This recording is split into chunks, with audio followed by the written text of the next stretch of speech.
Queridos amigos e amigas reencarnados e desencarnados, boa noite. Sejam todos muito bem-vindos nessa casa de paz, de amor, de acolhimento, onde os bons espíritos nos reservam esses momentos de encontro com Cristo, favorecidos por uma psicosfera que nos é preparada para atenuar as nossas dores, as nossas mazelas, as nossas tristezas, que saiamos todos nós daqui com ânimo renovado, fortalecidos para as nossas tarefas e para que todos nós possamos obter o sucesso esperado nesse nosso encontro. Somos convidados a elevarmos nosso pensamento a Deus, através da prece dizendo: Pai, muito obrigado por mais essa oportunidade. Obrigado pela reencarnação, por nos ter enviado o Mestre Jesus, que nos guia, que nos orienta, que é o modelo para os nossos dias, para os nossos pensamentos, para os nossos sentimentos, para as nossas atitudes. Tenhamos todos nós, Pai, a condição de entendermos a importância desse momento e saiamos daqui fortalecidos na moral, a fim de que possamos reproduzir todo o bem que aqui recebemos. Que assim seja. Hoje a nossa proposta de homenagearmos a todas as mães, fazendo algumas reflexões a respeito de Maria de Nazaré, conhecida por muitos como a Virgem Maria, como Maria Imaculada, como Rainha das Mães, Mãe do Messias. Nas Escrituras nós não temos ali alegorias e por vezes assim lemos os escritos do Antigo e do Novo Testamento. E aí algumas questões que parecem de menor relevância, quando nós estudamos com mais profundidade, vemos que elas fazem um profundo sentido. Por exemplo, a questão de Maria ser virgem. Será que isso era algo realmente importante? Era fundamental.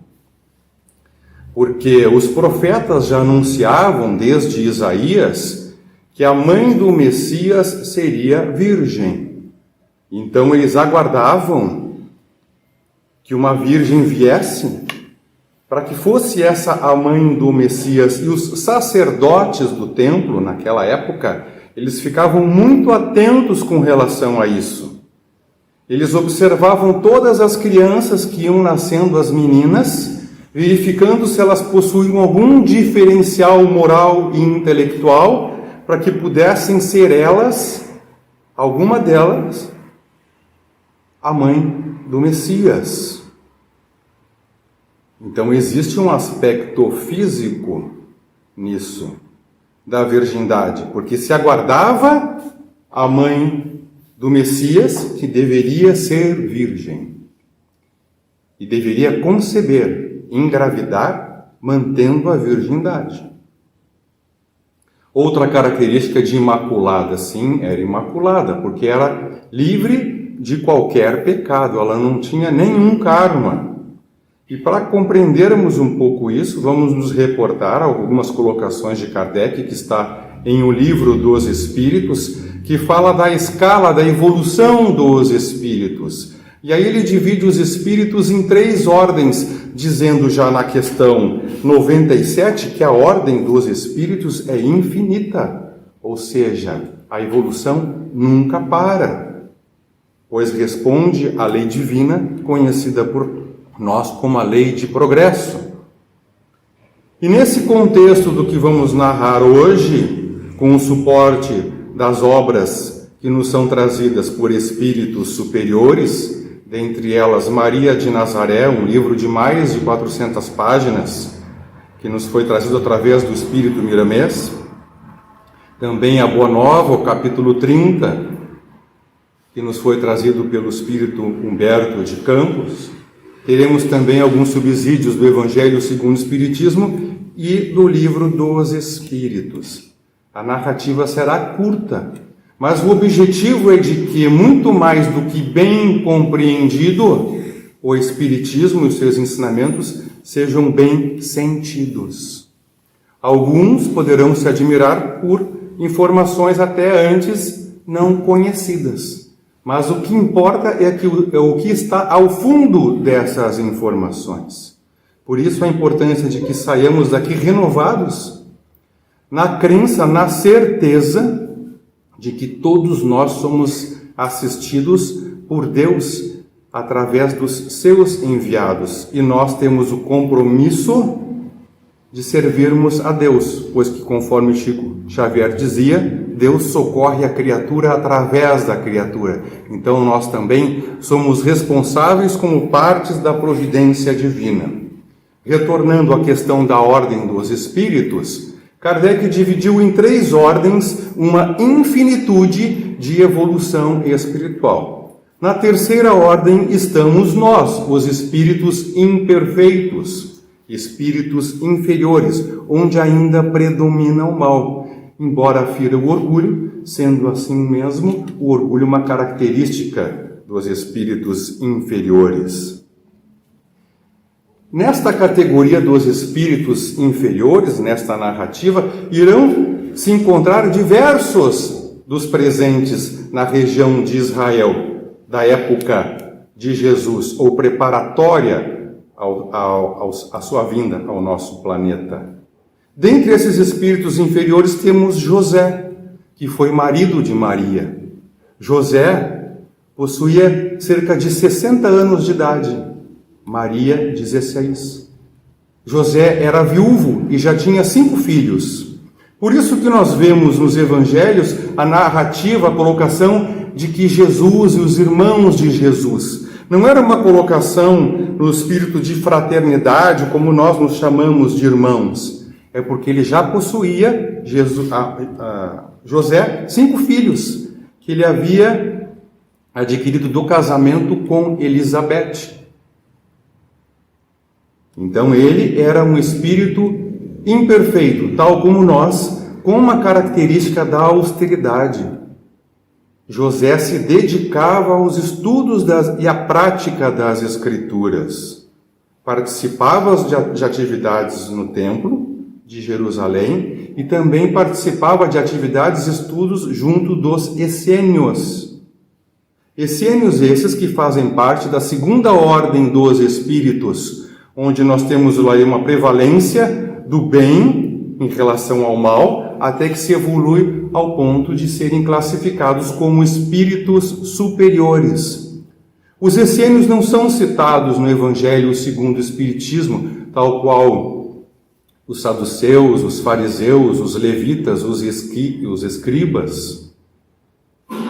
Os essênios, muitos deles, eram espíritos superiores que reencarnaram com a tarefa de promoverem os ensinamentos do Torá na sua essência de fraternidade, de amor ao próximo. Tinham uma vida muito regrada, muito disciplinados eles eram. Viviam retirados do resto da sociedade, tendo atividades de caridade. Muitos deles viviam em cavernas às margens do Mar Morto. Dentre os essênios, nós temos ali João Batista, que era primo de Jesus. Primo de Jesus não espiritualmente, mas por ter sido concebido pela irmã de Maria de Nazaré. E aí nós vamos estudando, vamos dizer assim, poxa, mas João Batista não se vestia de branco, como se vestiam os essênios, se vestia com pele de animais, pele de camelo, pois que em reencarnações passadas ele fora Elias, e Elias assim se vestia. Então nós vamos formando ali, vamos começando a contemplar um número de espíritos reencarnados e desencarnados que vão preparando a vinda do Messias a partir de Maria, que seria a sua mãe. E na primeira ordem dos espíritos temos ali os espíritos puros. Esses espíritos não reencarnam mais. porque, como compreendemos através de Kardec, a reencarnação é um fenômeno pelo qual os espíritos utilizam do corpo físico para submeterem-se a expiações e a provas a fim de evoluírem. Os espíritos superiores mesmos reencarnam e são falíveis. E nós temos milhões deles agora no nosso mundo a fim de nos auxiliarem na transição planetária. Agora, nesses espíritos de primeira ordem, nós temos dois de destaque. Temos Maria, que era chamada de Sofia no plano espiritual, não era Maria. Adquiriu esse nome quando encarnou em missão. E nós temos Jesus. Já são espíritos angelicais. Maria já era anjo. Só que ainda num estágio, digamos assim, inicial. Tinha muita moralidade, muito amor ao próximo. Era pura bondade, mas ainda deveria evoluir muito, muito, intelectualmente, para poder se equiparar a Jesus. E Jesus é um espírito crístico. Dentro desses espíritos angelicais, nós conhecemos os anjos, os arcanjos, os cristos, que são governadores de planetas, e espíritos ainda mais evoluídos do que os cristos, que nós desconhecemos, a maneira como eles são chamados. Para ter uma ideia, Jesus é governador do nosso planeta desde 4,5 bilhões de anos atrás. Já era um espírito crístico e faz parte de uma fraternidade cósmica, onde fazem parte espíritos chamados de Cristos, que governam os mundos habitados da Via Láctea. Via Láctea que possui cerca de 200 bilhões de estrelas.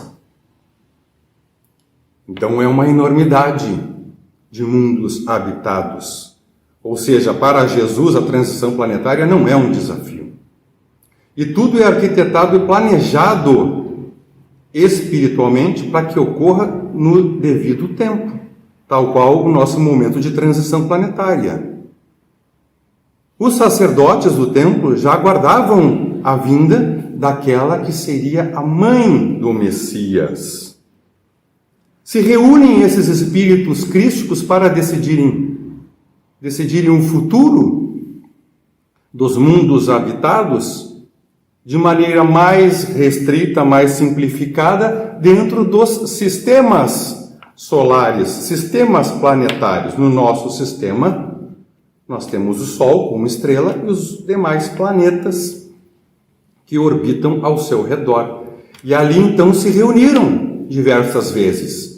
Uma delas foi justamente para decidir quando Jesus viria. Haveria necessidade de um outro espírito angelical que pudesse assumir interinamente o governo do planeta, e também se deveria escolher quem seria a mãe do Messias para essa tarefa. E aí então foi selecionado o espírito Sofia, que conhecemos como Maria. Para que ela pudesse encarnar, era necessário um rebaixamento vibratório. Todos nós sabemos que o que conecta o espírito à matéria é o perispírito.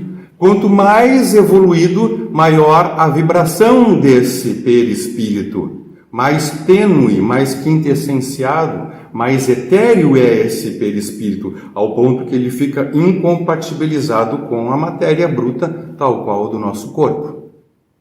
Então foi necessário um rebaixamento vibratório. E o rebaixamento de Maria e o rebaixamento vibratório de Jesus despendeu cerca de 1000 anos. Pois que se ele encarnasse num corpo comum, desintegraria este corpo. Tamanha a diferença vibratória entre esse espírito crístico e o nosso corpo físico extremamente brutalizado. Espíritos que vieram, só para fazer um comentário, espíritos que vieram exilados de Capela, quando reencarnaram neste mundo, acreditavam que estavam reencarnando em animais. Porque o corpo físico a semelhança comparado ao corpo físico dos capelinos era muito grotesco. Então imaginemos Jesus. E aí então foi feito este preparo, escolhido quem seria a mãe de Jesus. Era um espírito angelical, fazendo com que essa diferença vibratória também e física entre Jesus e a sua mãe não fosse tão grande. Isso nós experimentamos naturalmente em reuniões mediúnicas. O padrão vibratório do médium é elevado magneticamente e dos espíritos que se comunicam, se forem mais evoluídos, é rebaixado, para que consigam entrar em sintonia. Então, até aqui, não existe nada de extraordinário dentro do conhecimento científico do Espiritismo. E aí haviam várias profecias a respeito da vinda do Messias e das características de sua mãe. Como dissemos, o profeta que mais enunciou isso foi Isaías. E o próprio Isaías veio à Terra para facilitar, para auxiliar neste processo. Pois que não era somente necessário um corpo físico para o desenvolvimento do corpo do Cristo. Era necessário que toda a psicosfera desse ambiente, que envolvia em especial a Galileia, também fosse mais elevado. E milhares de espíritos superiores e angelicais desceram ao nosso planeta, indo naquela região de Israel, da Galileia até a Judéia, a fim de fazer uma espécie de higienização, não somente psíquica, mas também física do nosso planeta, favorecendo o ambiente para a vinda, por fim, do Messias. Nós temos destacado espíritos como anjos como Gabriel, Rafael e Micael, que vinham com Maria Espírito, ao planeta antes da encarnação dela, para fazerem uma análise do nosso planeta, preparando esse terreno. Era necessário que espíritos perversos fossem deslocados para outra região. Fizeram crer que o Messias iria encarnar na Judéia. Aí foram espíritos perversos, que eram anti-Cristo, para essa região. Para que Jesus, então, depois, nascendo em Belém, fosse para o Egito e, posteriormente, fosse morar em Nazaré. Então, nós vemos que existe toda uma logística especial que os espíritos angelicais utilizam para que os desígnios divinos se cumpram no seu tempo, independente da vontade do homem. Foram selecionados os pais de Maria, que seriam então Eli e Ana. Espíritos inferiores, imperfeitos como nós, mas de extrema bondade, persistentes na prática do bem e da caridade. E haviam ali também inimigos para a vinda do Messias dentro do próprio templo de Jerusalém. Alguns sacerdotes não queriam que Jesus viesse, porque eles iriam perder o poder. E foi o que vimos na sua crucificação. Ali estavam os sacerdotes que não queriam aceitar que aquele era o Messias, apesar de todos os seus prodígios confirmarem que ele era o Messias. Esses próprios tentaram fazer com que Maria não fosse capacitada a ser mãe do Messias. Dentre os sacerdotes do templo, tínhamos ali um de elevada espiritualidade, era um espírito superior, que era Azedã Moá. Ele, em sonho, teve o sonho de que um casal havia recebido o espírito que seria a mãe do Messias. Ele teve este sonho e foi ao encontro do casal, emocionado, e ficou observando o que aconteceria. Será que aquela que iria reencarnar ali poderia realmente ser a mãe do Messias, conhecido por nós como Jesus? Será que havia essa condição para isso? Ele contou isso aos demais sacerdotes do templo e ficou em observação. Estudando a história, que não está escrito somente em livros espíritas, temos ali as virgens de Sião, que eram o quê? Que eram as meninas que aparentavam a condição de poderem ser mãe do Messias e que viviam desde a infância no Templo de Jerusalém. Era muito comum isso. Crianças serem adotadas, digamos assim, por essênios e por judeus do Templo de Jerusalém, para serem instruídas, criadas. E nasce Maria. Maria nasce, vai desenvolvendo a sua infância e aos 7 anos é visitada por Azedamuã e um grupo de sacerdotes do templo. Queriam conhecer, porque faziam isso, investigavam todas as crianças, como dissemos, que poderiam ser a mãe do Messias. E se surpreenderam com a sua grandeza, a profundidade das suas respostas, da sua compreensão a respeito das leis divinas. Por vezes ela fazia colocações aos 7 anos de idade que tocavam a questão do orgulho deles, falando da maneira como se utilizaram da religião, do nome de Deus, para se locupletarem de benefícios, de facilidades materiais, ostentando uma nobreza, sem desenvolverem nada do sentimento de humildade, que deveria ser a primeira qualidade daqueles que se destinam a realizarem bem ao próximo. Ficaram maravilhados e foram entusiasmados contarem isso para os demais sacerdotes do templo. Depois de longo debate, decidiram convidar Maria para que fosse para esse grupamento designado como Virgens de Sião.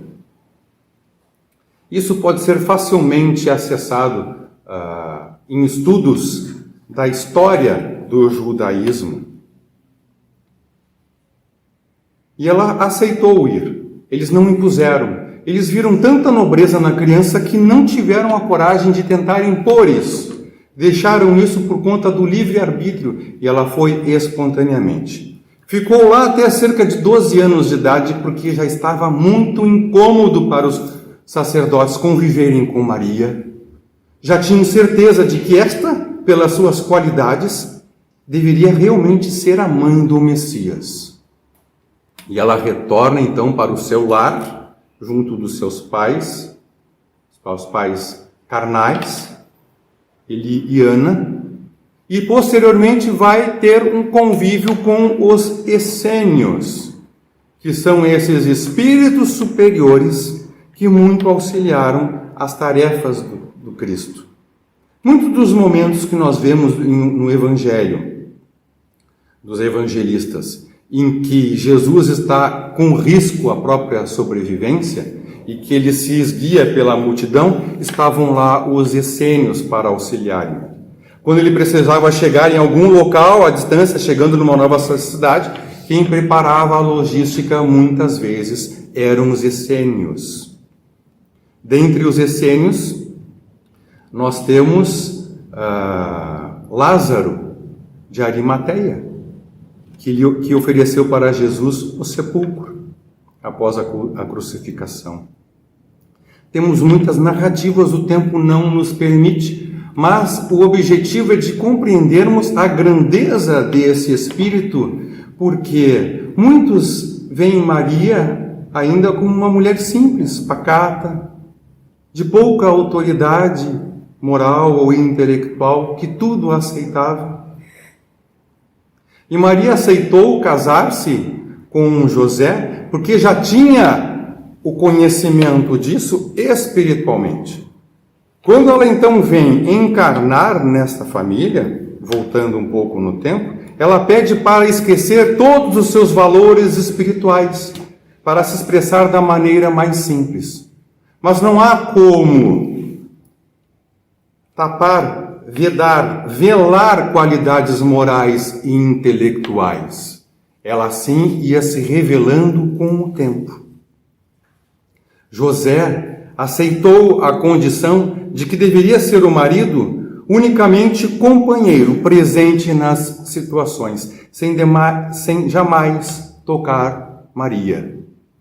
E ela assim se tornou mãe de Jesus. Quando nós vemos ali em Mateus, capítulo 1, versículo 18, é colocado ali que Maria, sua mãe, a mãe de Jesus, prometida em casamento, antes de coabitar junto de José, concebeu ou engravidou pelo Espírito Santo. Como coloquei no início, não é alegoria, não é linguagem simbólica. Nós temos muita linguagem simbólica no Antigo Testamento. No Novo Testamento, toda a linguagem é objetiva. Diferente um pouco com relação às parábolas, que Jesus colocava somente para aqueles que tivessem ouvidos de ouvir. Mas as narrativas dos evangelistas acerca do que aconteceu, como eles presenciaram, são narrativas, são colocações objetivas. E assim era. Maria casou com José. Só que eles não coabitaram no sentido de viverem unicamente juntos como casal. O judaísmo tinha como hábito de que os recém-casados vivessem juntos, sem compartilharem um quarto, a intimidade de um quarto, juntos, por 6 meses, afinizando os sentimentos, afinizando os propósitos, desenvolvendo laços com a família do marido e da esposa. E Maria engravidou neste momento, quando ainda não dividia o quarto com José, e coisa que não aconteceu posteriormente também, por conta do Espírito Santo. E quando é colocado Espírito Santo na linguagem dos católicos, que nós temos no Novo Testamento, nós temos ali uma referência a anjos, a espíritos enviados por Jesus. E através desses que houve a fecundação do óvulo de Maria. E ali Jesus se desenvolveu em sintonia vibratória cada vez maior com Maria, ao ponto de inclusive induzi-la aos tipos de alimentos que ela deveria ingerir para o desenvolvimento deste corpo físico. A partir daqui, nós encerramos as nossas colocações, pois já temos muito conteúdo narrado no Novo Testamento, e o nosso objetivo é falarmos de Maria. De Maria, que, como foi colocado no título desta palestra, é a mulher do futuro, e agora já compreendemos isso. Ela realmente é a imagem, o modelo da mulher do futuro. Pois que ela veio do futuro, era um espírito angelical, ela é a mulher do futuro, no exemplo, no modelo deste perfil ânima, psicológico ânima, perfil feminino, que todos nós devemos desenvolver, tanto mulheres na condição feminina, né, as mulheres, como os homens, os espíritos na condição masculina. Todos nós devemos temperar essas duas polaridades psíquicas, definidas por Jung como ânima e ânimos. Maria era toda ânima, toda a feminilidade, toda a doçura, todo o amor. E assim permaneceu com Jesus. Era necessário que fosse um espírito angelical, pois que ela não interferiu na educação de Jesus a fim de lhe ensinar algo. Era necessário que viesse assim, por uma mãe que compreendesse a sua natureza divina, por representar Deus entre nós. E acompanhou Jesus em todos os momentos.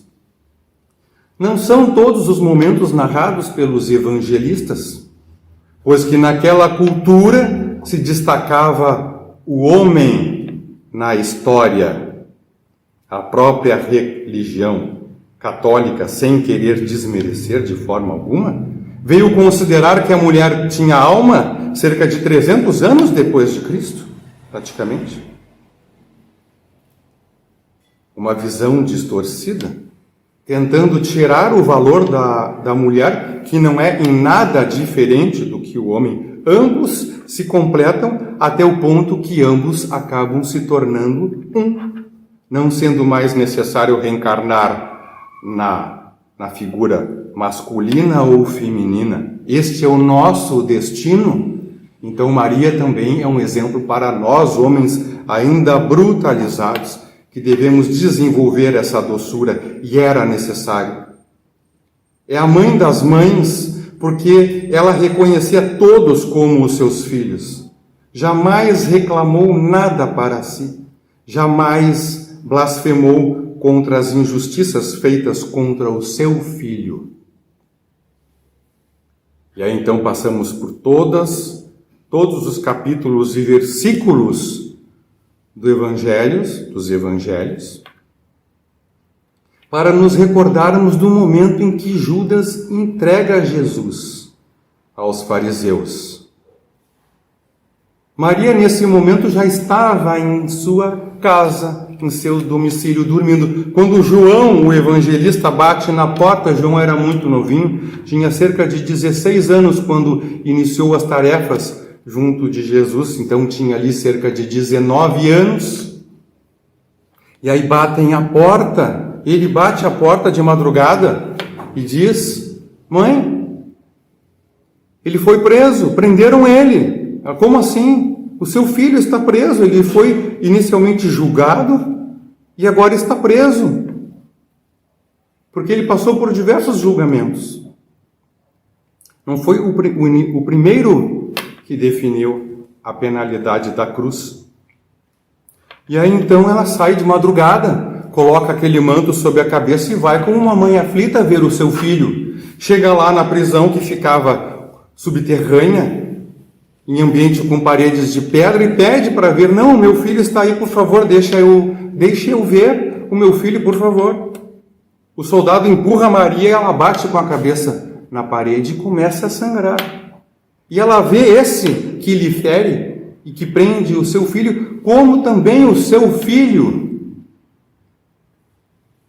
Um amor universal.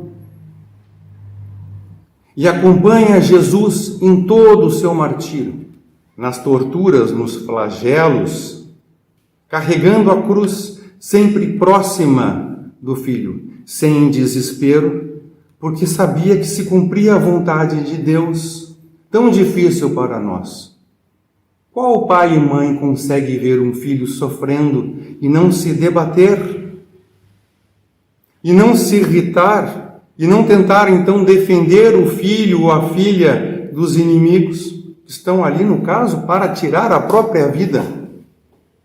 Mas Maria, amando a todos, a mãe de todos nós, como figura materna, única e inesquecível, Maria permanecia ali com Jesus. E aí então Jesus, já crucificado, estando ali, Joana de Cusa, conhecida por nós como Joana de Ângeles, mentora de Divaldo Franco, estando ali Maria de Magdala, estando ali Maria de Nazaré, e o único dos apóstolos, João, olhando para Jesus. Jesus olha para baixo e diz para Maria: mulher, eis aí o teu filho. E olha para João e diz: eis aí a tua mãe. Jesus então encerra esse período no corpo físico e volta para junto do Pai. E Maria permanece na terra. Recordam-se ambos, como narra Humberto de Campos no livro Boa Nova, psicografado por Chico Xavier, que eles se recordam dessa colocação de Jesus: eis aí tua mãe, eis aí teu filho, e vão morar juntos em uma casinha que João ganhou nas proximidades de Éfeso. Essa casa existe até hoje. E aí ela mora lá. E avançam os diversos anos. Paulo de Tarso, nosso patrono, já formou diversas igrejas, que na tradução significam assembleias, e que originalmente eram os lares daqueles que queriam conhecer Jesus e que já tentavam cultivar Jesus nos corações e nas atitudes. Tínhamos os outros apóstolos que formaram essas igrejas, essas congregações, essas uniões de espíritos fraternos em Cristo. Haviam em diversas regiões, indo até o Egito. E Maria lá recebia a visita de muitas pessoas. Muitas pessoas iam visitar Maria, porque ela era a mãe do Messias. E aí o que se faziam? Que nem nós, quando somos crianças e queremos algo do pai, a gente diz: mãe, fala para o pai que eu estou precisando disso. Fala para o pai amolece o pai. Não é assim que as mães fazem? E aí surgiram as orações intercessórias. Iam lá pedir para Maria. Ela já estava velhinha, Maria, e recebia essas visitas.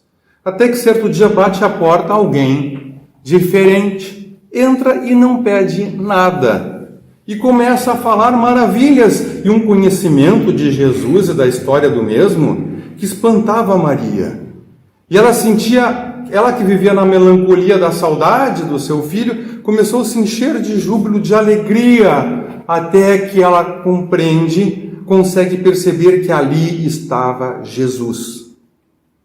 Jesus que diz para Maria: mãe, venho te buscar em nome do Pai. Estás convidada a retornar agora para permanecer junto de mim para sempre. Maria então se prepara para esse momento e desencarna. E como espírito angelical, para ela isso foi como que um piscar de olhos. Quando nós estamos sentados na cadeira, damos uma cochilada assim, abrimos os olhos. Para ela foi assim. Naquele momento, ela pede para aqueles espíritos angelicais que estavam com ela, para recebê-la junto de Jesus, que ela pudesse voar sobre todo Israel. E ali foi visitando todas as comunidades cristãs que haviam. E aí foi até Roma, e chegando em Roma, nos calabouços do circo, daquelas arenas, estavam cristãos que iriam ser trucidados por feras que vinham da Ásia, que vinham da África.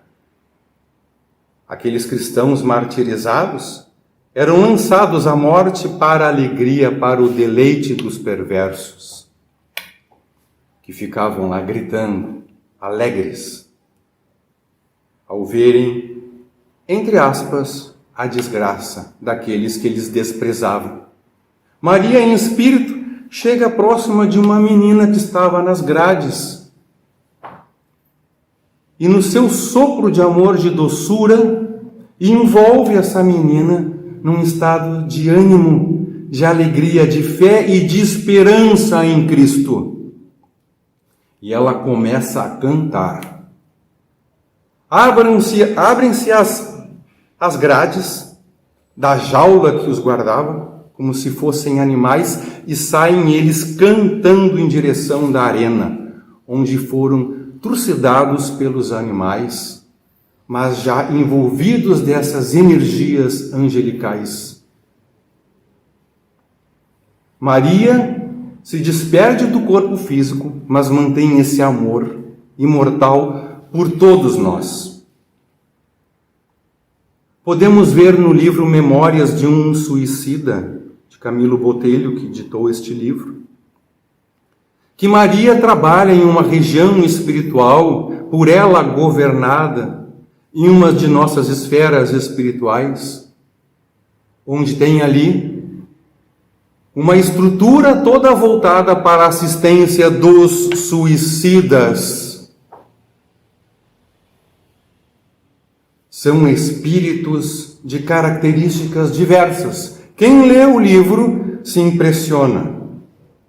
Porque existe lá um estilo arquitetônico dos persas, dos babilônios, dos egípcios, dos romanos, pessoas com vestimentas de todos os tipos de culturas que tivemos na terra, todos fraternalmente unidos pelo amor de Maria.